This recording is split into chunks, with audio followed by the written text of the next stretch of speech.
Resources, inspiring interviews, business practices, and practical advice to take your art career to the next level. Join Sergio Gomez in today's Artist Next Level and get ready to take control of your career.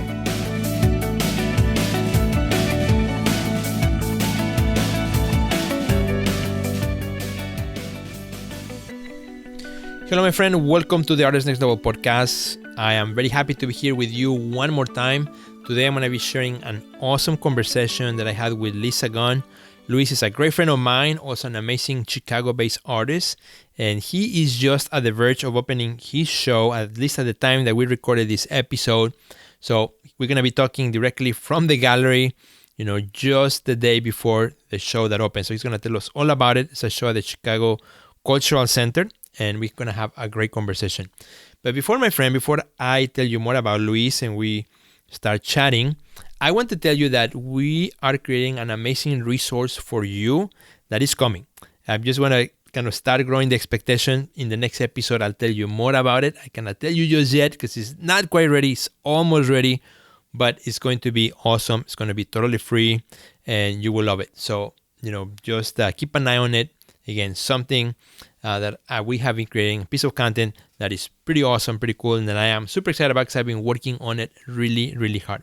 And in the meantime, my friend, I just want to tell you that I just celebrated 2 years of the show Breakfast with Sergio. If you have been watching my social media, you already know what Breakfast with Sergio is all about. But if you have no idea what that means, Breakfast with Sergio is a show that I've been recording for the last 2 years, three times a week, for the first year and a half or so, and then the last few weeks, pretty much starting in 2020, I switched to a 2-day a week. So every Tuesday and Thursday, I have a brand new episode. They're only 10 minutes tops max, and they're all about one specific topic about the art career. Sometimes something about marketing, sometimes something about wellness, exposure, studio practice, you name it. So one thing, one little topic that I covered on that particular episode. And you can access that from any of the social media platforms out there. On Instagram, you can find me as Sergio Gomez Art. You can also find it on Facebook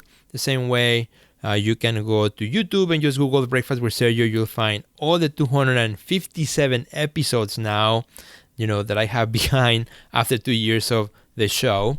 Also, you can find it as a podcast itself. So besides the Artist Next Level podcast that you're listening right now, you can also search in the podcast platform of your preference, search for Breakfast with Sergio, and you can also access that as audio if that's something that you prefer, if you don't have time to watch videos. Again, they're very short, but they're very good. And they get downloaded from artists all around the world. It's pretty awesome, pretty cool. It's something that I'm super passionate about. I've been loving it. And I'm ready for another year. So just celebrated 2 years, 257 episodes. Hope you check it out. And if you just don't know where to find it, just go to good old Google and search Breakfast with Sergio, and you'll find multiple ways in which you can access that information. Well, my friend, today I want to share with you my interview with Luis. Luis Sahagun is a Chicago-based multi-disciplinary artist transforming art into a mystical instrument that bestows a pre-columbian spiritual connection in order to heal wounds of conquest, colonization, and capitalism. His work embodies a visual language of cultural resistance that counters the traditional white, male, heterosexual art historical canon. Luis has exhibited at venues including the MCA here in Chicago, Anderson Museum of Contemporary Art, the National Museum of Mexican Art, Chicago Art Expo, among many others. He has been in some of the shows that I have curated as well. And he is currently an artist in residence and visiting professor for Critical Race Studies program at Michigan State University. And my friends, I am so delighted to share with you my conversation with Luis Sahagun. Hey, Luis, how are you doing today, my friend? Hey, I'm doing great. How are you doing? I am doing good. Are you ready to take us all to the next level? Oh, absolutely. I'm ready. Well, Luis, very happy to have you here in the show, man, because, you and I go back quite a few years, and it's been really exciting, really fun to see your career. I was, thinking prior to this conversation. So the first time I saw your work was at Union Street Gallery here nearby in Chicago Heights, which I remember you were doing all this cardboard and charcoal and things like that. And I thought it was really interesting. And I think that was my first introduction to you. And so it's been really amazing to see your progression as an artist, your career, and everything that you have done, that which now leads to the topic of this conversation is going to be centered about this awesome exhibition that you have now going on at the Chicago Cultural Center. So, Luis, very happy to have this chat with you. How are you doing today? I'm doing great. I'm doing great. We're like in the middle of today's the last day of the installation at the Cultural Center. So things are starting to take shape. So I'm excited, a little nervous, and with a little bit of adrenaline, you know. That is fun, man. And thank you again for making room in your, install day to, to chat here with us and with our friends, No, of course. It's my pleasure. Sharing your story, man. So let's talk a little bit about, first let's talk about the show, and then we kind of go back in time that way. So we are right again at the verge of the opening of your show. I'm going to be there at the opening also tomorrow. But by the time our friends listen to our conversation, the show will be open and already be on full view. So tell us a little bit about what's the title of the show and a little bit about what's it about. Yeah, so the title of the show is Luis, Sahagun, both Eagle and Serpent. And the show, it's really about a lot of things. Okay. So it's really, essentially, is thinking about some certain complex issues. When I think about art, if I back up a little bit, I'm always thinking about for me, art is about like what it looks like, right? Like what something looks like. But it's also about what it can make you think.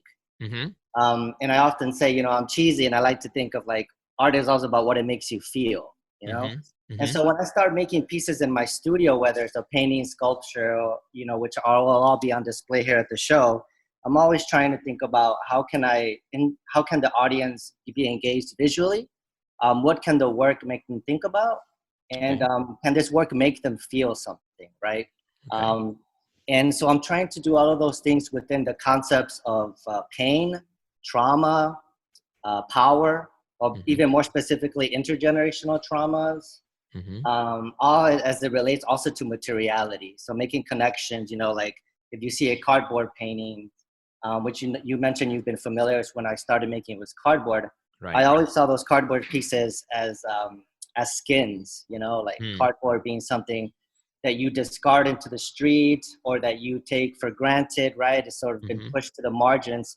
And I make metaphors to the idea of being marginalized and being brown in this country, which we all know here, it's usually described mostly black and white. To be brown is to be another. And so I like to have those conversations with my work and have those sort of be representations or manifestations of traumas or of healing as well.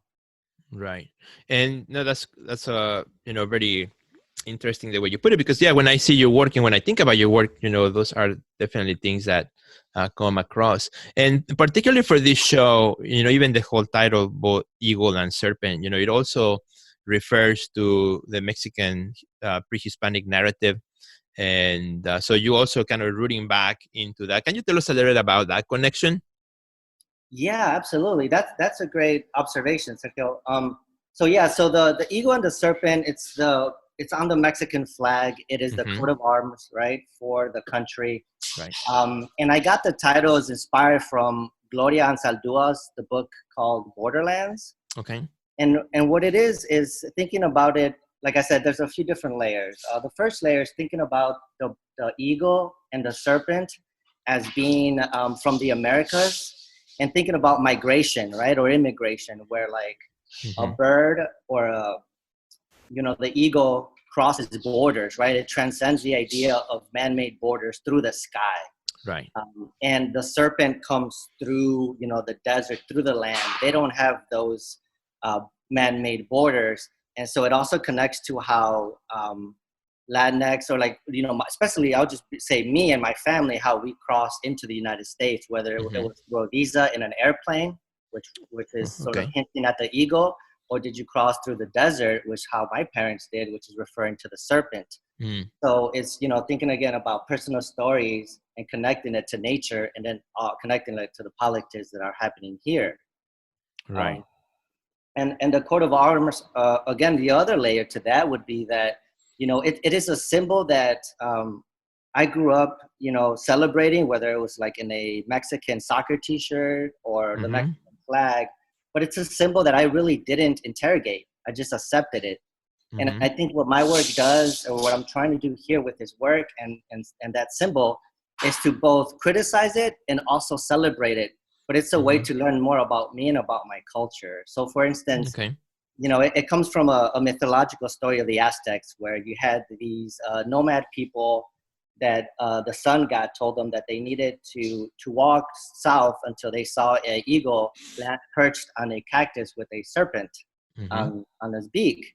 And when they found that symbol, that would be home, and they had to build there. So it's referencing that Aztec sort of mythology, but it's also thinking about the eagle represents, in a way, the patriarchy, right? Like, and Mm-hmm. Gloria Saldúa talks about this a lot, where the eagle is the representation of like the sun god, and the sun god is this male energy, and the serpent it represents female energy, right? So like the Mm-hmm. serpent, I can never pronounce the name, but like Donatzin, right, is the Mm-hmm. Mother Earth. It is the goddess of Earth through the lenses of the Aztec mythology, or culture rather.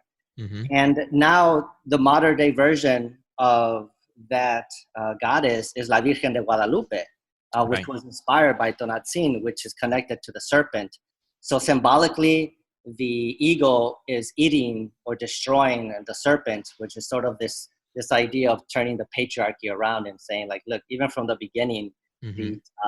these ways of being and patriarchy and power have been around. As you think about this topic, and as you think about the works that you're producing in this particular narrative, in this power struggle, male, female as well, as somebody that comes and approaches your work, how do you also think about, again, as you're talking about the different layers, right? Then the other layer of expanding that to a larger audience, right? Let's say somebody who may not know the whole story of the serpent and the eagle, what are some of the things that you think about in order to expand that story and to connect with almost like casting a wider net? Yeah, absolutely. Part of my practice, art practice, is to be also an educator. So Mm-hmm. I teach and I work with students K through 12 and college and collegiate level, all the way to adults and other educators in the city and others. So that influences my work a lot. So whenever I'm in the studio making, it's really important for me that I'm thinking, like, how can I make my work accessible to people, and take big ideas and make them easy to maybe understand, or easy for me to explain, or for the audience member to get what I'm talking about in my work. Mm-hmm.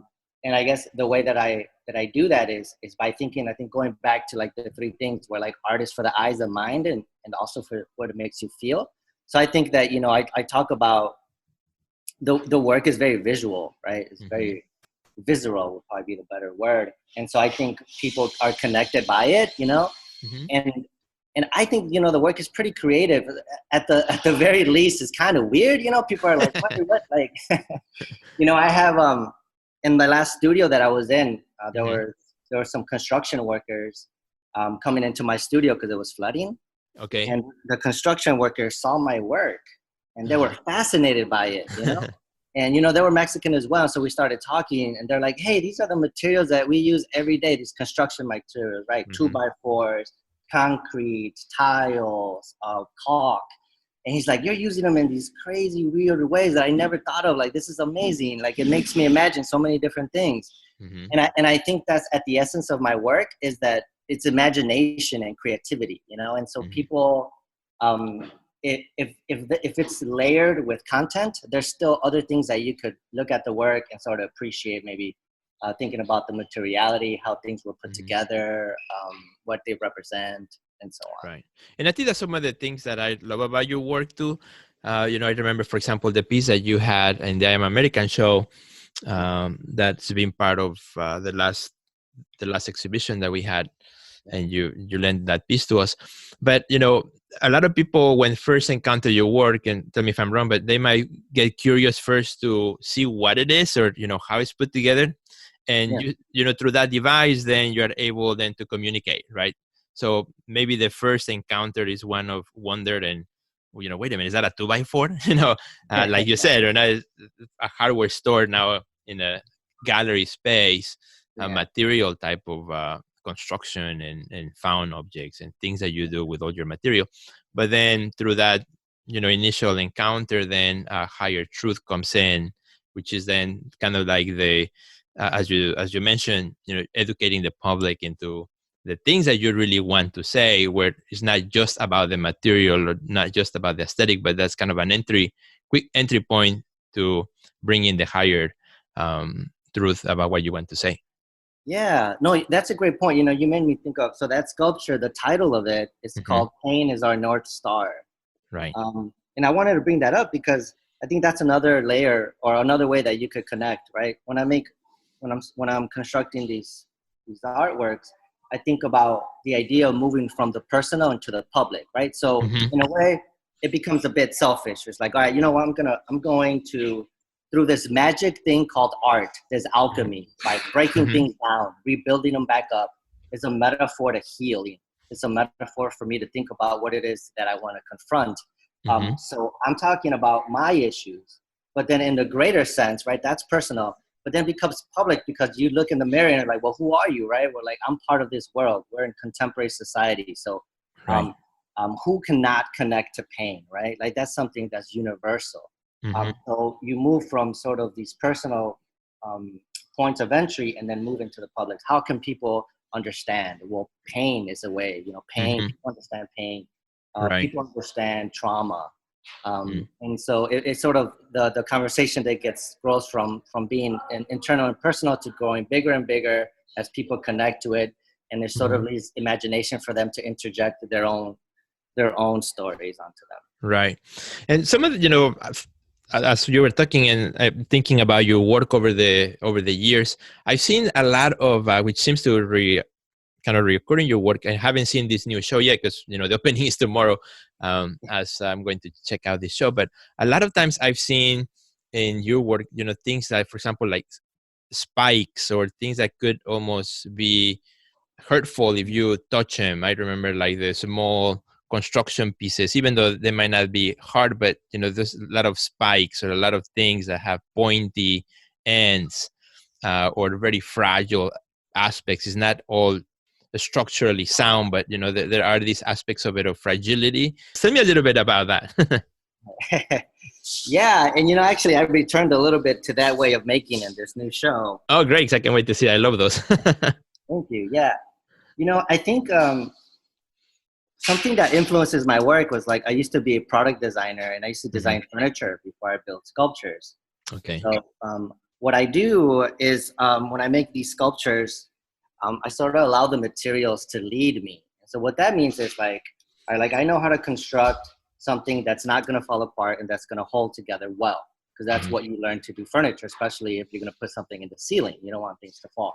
Right. So, but then I think about like, what is it the material has, like what content does it have? What can it do? So thinking in a way, I connect that to identity. Like, all right, so this 2x4, right, is normally used to build these walls. It's an invisible structure that people don't really see. Maybe you take it for granted because it's in your house. You never really see it. There's a wall in front of it, but it's also a tree. You know, it had life. It's also a color. And so I started piecing these things together. So like a glue, for example, I use it in my new work. I use a lot of Gorilla Glue.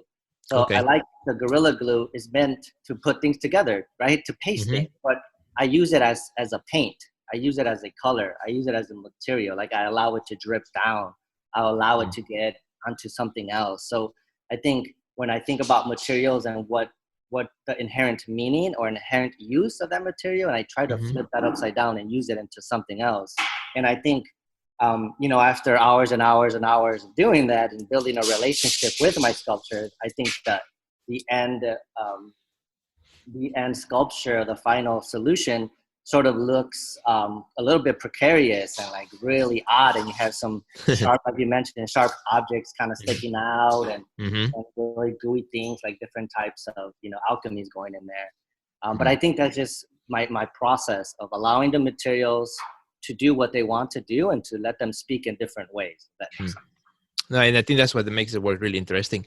So, Luis, let's talk a little bit about also this exhibition because it was also curated by Teresa Silva, right? So Yeah. let's talk a little bit about the interaction between the artist making the work and the curator, the role that each one play in putting together this exhibition. If you can share a little bit about that, how that also influenced the way you see the exhibition through the eyes of Teresa Silva.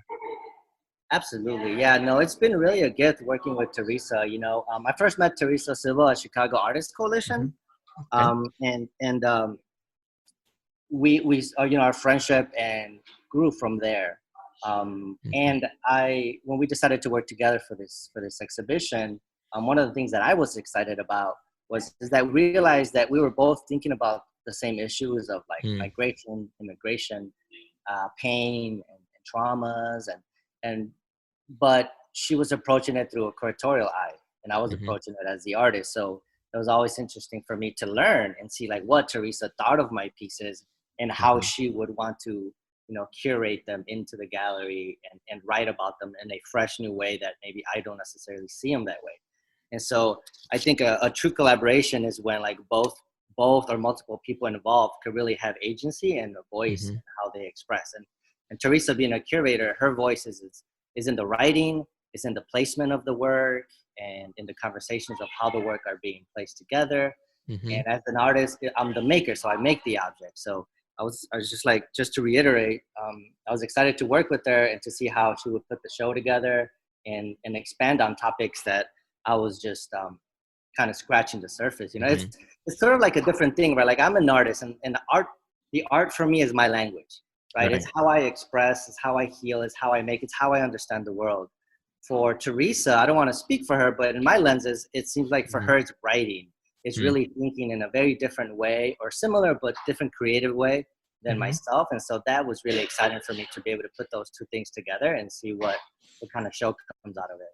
Yeah, and I think that is wonderful, because as artists, we make the art in isolation, but then it's when we start collaborating with other people, the curators, the galleries, and the audience that comes to the show, that then the work starts to take a life of its own, right? If the art becomes alive, I think, the moment it meets somebody outside of our own eyes and out of our own language, and, through what they bring to the table, and, that becomes even a much richer experience. So, that's very exciting. I really like what you mentioned, for those reasons as well. So how many pieces do we expect to see in the show, Luis?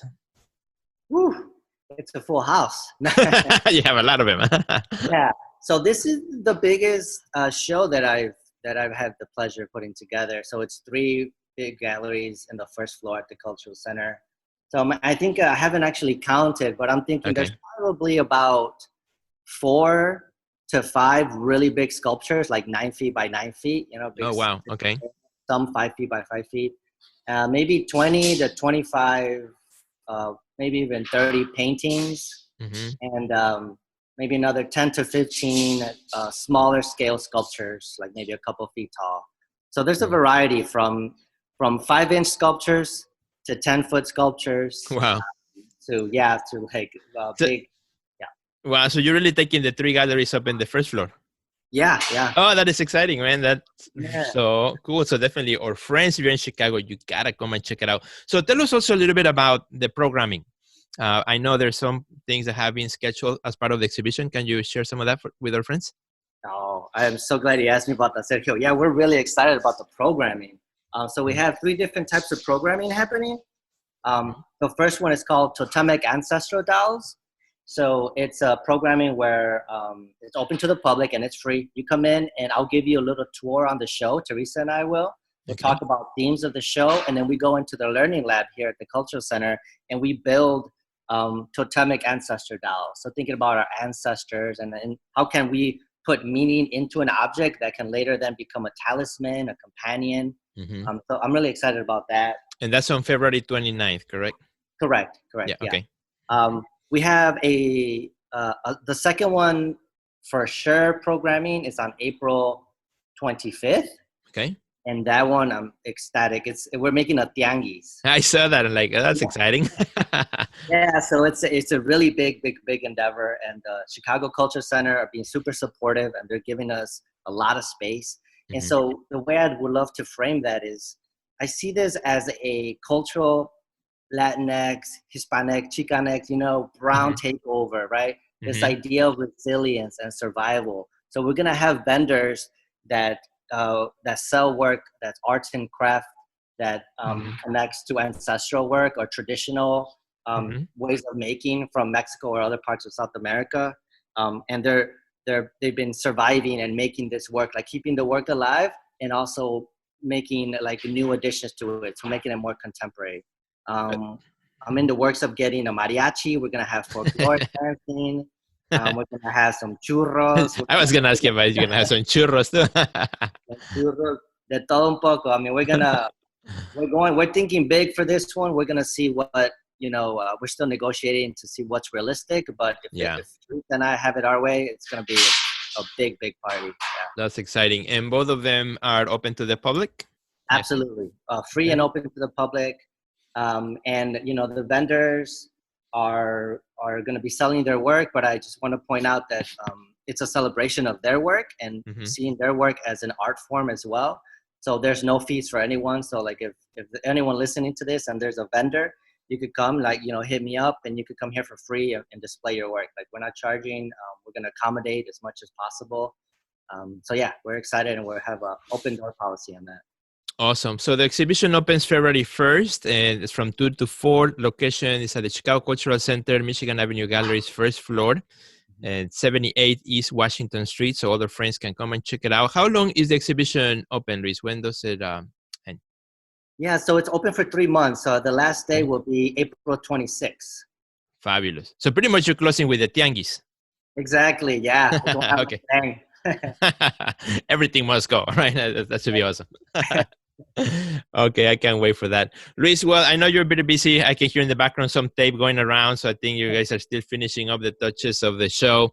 I don't want to take too much of your time. Can you share your Instagram website where our friends can find you? Absolutely. So my Instagram is @, so LSAHAGUN 2. Okay. Sahagun 2. And your website? Yeah, my website is, of course, www.luissagun.com. Awesome. Well, Luis, we want to wish you an amazing experience with the show. Much of success also in the programming. I'm sure it's going to be amazing. I can't wait to see the exhibition myself and post some pictures in my social media to share with our friends. I will also, in the notes for this podcast, I'm going to post the photographs that I take in the show as well. So our friends who are not here in Chicago can also enjoy your work, Luis. Thank you so much for all you do. Thank you also for, sharing your story here with us as well. And any last words, my friend, that you want to tell our friends here at the Artist Next Level podcast? Yeah, I mean, I want to say, actually directed to you, thank you so much for having me in your podcast. And, you mentioned that you've known me and my work for a while, and it's been the same. I've seen your work and I see what you and your colleagues have, been opening a lot of doors for our generation. So thank you for all of that. Thank you for putting me in the podcast. And I really hope that people make it to the reception to come see the show. Feel free to send me any emails or DM me. I'm more than happy to talk to you about it. So thank you, Sergio. I really appreciate it. Absolutely. Thank you, Luis. Well, have a great rest of your day, my friend. Good luck with the finishing touches of the show. I'm sure it's going to be amazing. I will see you at the opening. And our friends, thank you so much for being with Luis and I today. Hope you enjoyed this podcast. Please share it with your friends. That's something that Luis and I will be really excited if you send us a message and say, hey, I listened to this podcast, and then you start a conversation with Luis on what he's doing. I'm sure he will appreciate that as well. Thanks, our friends, and I will see you at the next level.